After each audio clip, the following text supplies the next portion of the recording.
Working for the mob is pretty much the same as any other job. That's what I used to think. Working for the mob is pretty much the same as any other job you might have. You get up, you eat some breakfast, you go to work.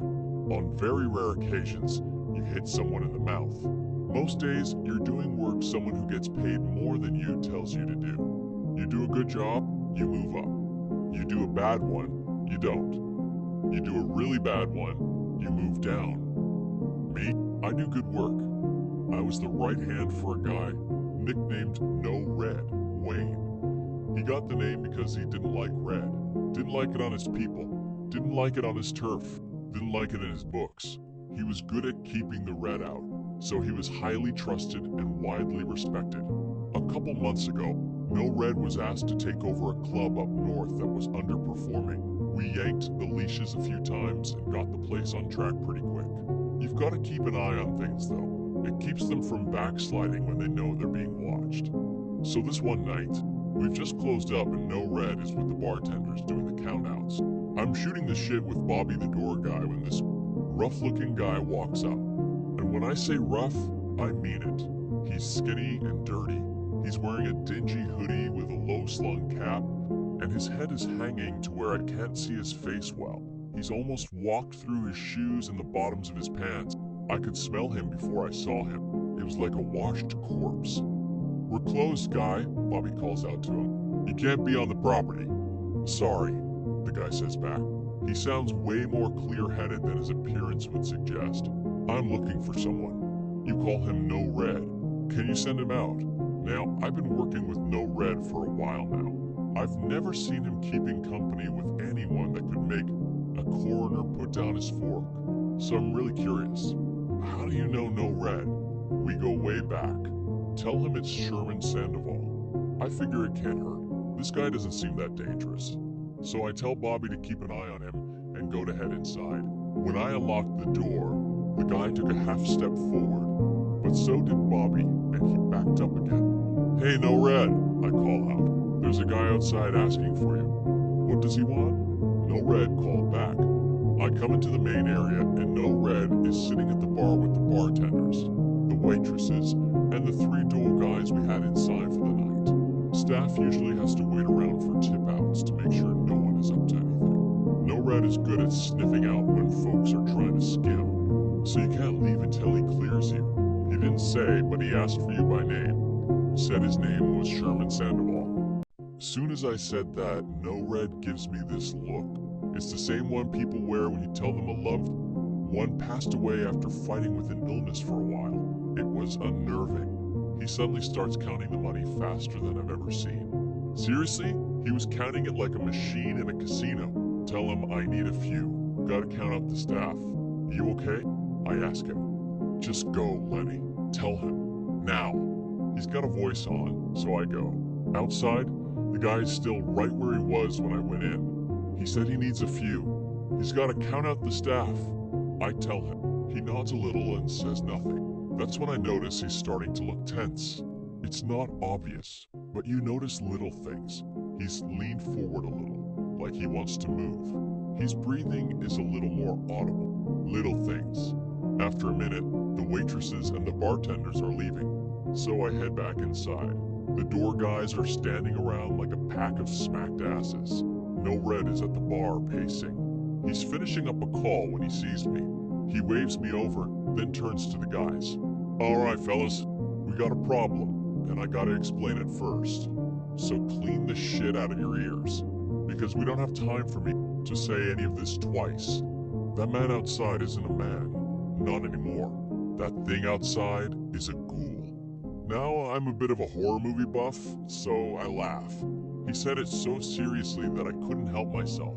"Come on, boss, pull the other one. Next you'll be telling me vampires are real too. Lenny, you've known me long enough. Do I seem like the joking kind?" Now the guys are looking at me, and I'm feeling dumb suddenly. It was hard to swallow, sure, but something about the way he said it made me second-guess myself. "And since you mention it, yeah, vampires are real," No Red said, reaching into his pocket. "Because I'm one. Which is why the ghoul is here in the first place.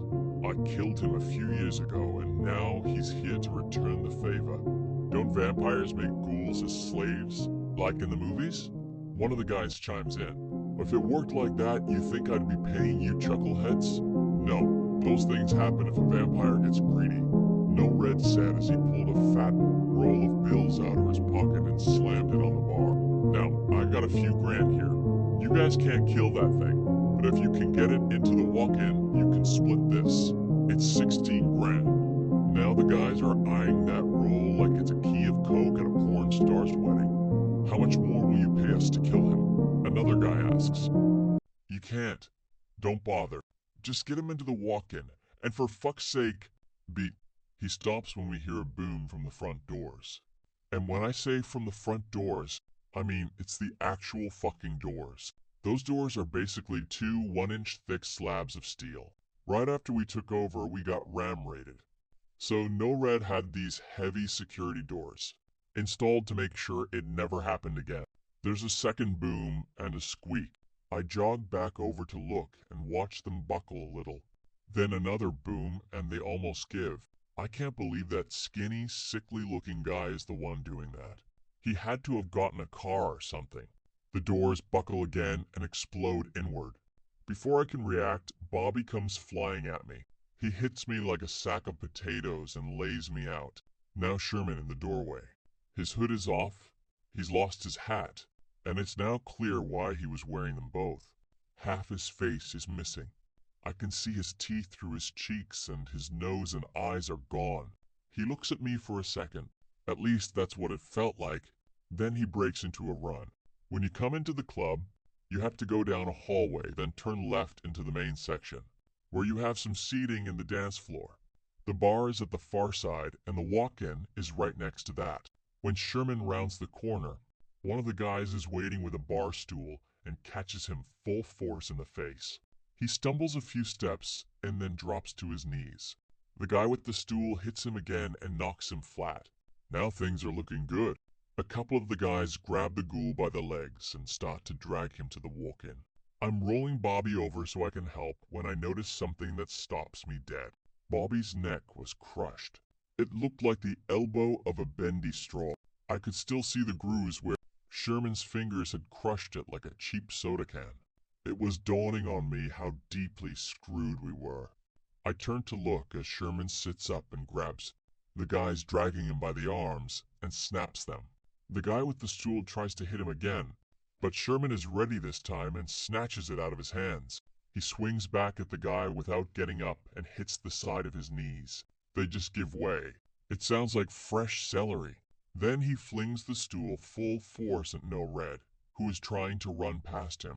The stool catches him in the legs, and he tumbles to a stop in the middle of the dance floor. It was a blur. By the time I got to my feet, Sherman was already on top of No Red. It was horrific. He was hitting him over and over without stopping. The floor is polished concrete, and I can hear it cracking as this guy just goes to town. I look at the guys this ghoul has taken apart with one hit, and No Red getting beaten into a smear, and I freeze. No amount of money is going to convince me to even try to touch that thing. I'm pulled out of it by a wet, crunchy splash. No Red's head is a pile of mush. I've seen dead guys before, but I've never seen someone die like this. Sherman kinda slumps over and starts laughing. It's the happiest laugh I've heard in a long time. It's like a little kid. While he's doing it, him and No Red start to crumble and turn to dust. No flash of fire, no dramatic light, just dust and laughter. Maybe 5 minutes later, Jimmy James shows up. He's No Red's boss. He walks in, takes one look at the mess, and looks like someone took the air out of him. "Were you here for this?" he asks me. "Yeah," I reply. "He tell you what it was?" "Yeah." "Well, at least it only killed one of you," Jimmy says, nudging Bobby with his foot. "You knew about that thing?" I ask him. "Yeah, I helped him catch it last time. Sealed it up in concrete and dropped it off the coast.